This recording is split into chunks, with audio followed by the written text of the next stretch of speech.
সরকারের মেয়াদের ১০০ দিনের ডামাডোলের মাঝে পদত্যাগ করেছেন বিগত নির্বাচনের সর্বাধিক ভোটের ব্যবধানে জয়ী পার্বত্য চট্টগ্রাম বিষয়ক মন্ত্রী দীপেন দেওয়ান। ঈদের ছুটি শেষে অফিস খোলার দিনই দুপুরে প্রধানমন্ত্রী তারেক রহমানের কাছে তিনি পদত্যাগপত্র জমা দেন। পদত্যাগপত্রে অসুস্থতার কারণে নিয়মিত কাজের দায়িত্ব পালনে তার নানা সমস্যা তৈরি হচ্ছিল বলে উল্লেখ করেন। ত্রয়োদশ জাতীয় সংসদ নির্বাচনে পার্বত্য রাঙামাটি আসনে জয়ী হন ৬৩ বছর বয়সী দীপেন দেওয়ান।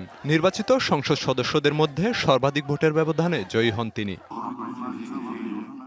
প্রথমবার সংসদ সদস্য হয়ে পার্বত্য চট্টগ্রাম বিষয়ক মন্ত্রণালয়ের মন্ত্রীর দায়িত্ব পান তিনি। ২০০৫ সালে যুগ্ম জেলা জজের চাকরি ছেড়ে যোগ দেন বিএনপিতে। ২০১০ সালে রাঙামাটি জেলা বিএনপির সভাপতি হন। ২০১৬ সাল থেকে দলের ধর্ম বিষয়ক সহ সম্পাদকের দায়িত্ব পালন করেন।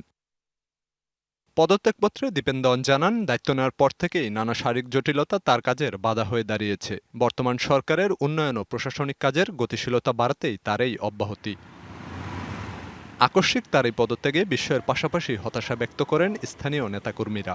পদত্যাগ করবে ওইরকম কোনো সিদ্ধান্ত ছিল না। আমাদের সাথে কোনো বৈঠক হয় নাই, বিএনপিরও বৈঠক হয় নাই, আমাদের অঙ্গ সংগঠনের প্রতিনিধিদের সাথেও কোনো বৈঠক হয় নাই।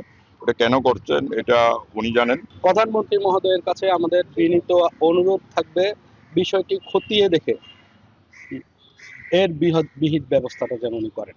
এলাকায় এ নিয়ে আছে জল্পনা কল্পনা ও গুঞ্জনও। আজকের ঘটনাটা আমরা অবশ্যই মর্মাহত। তৃণমূলের সাথে আলাপ করা দরকার ছিল ওনার।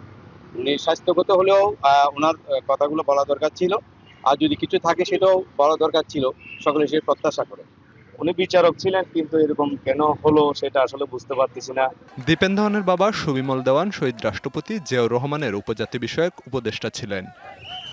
DBC news desk.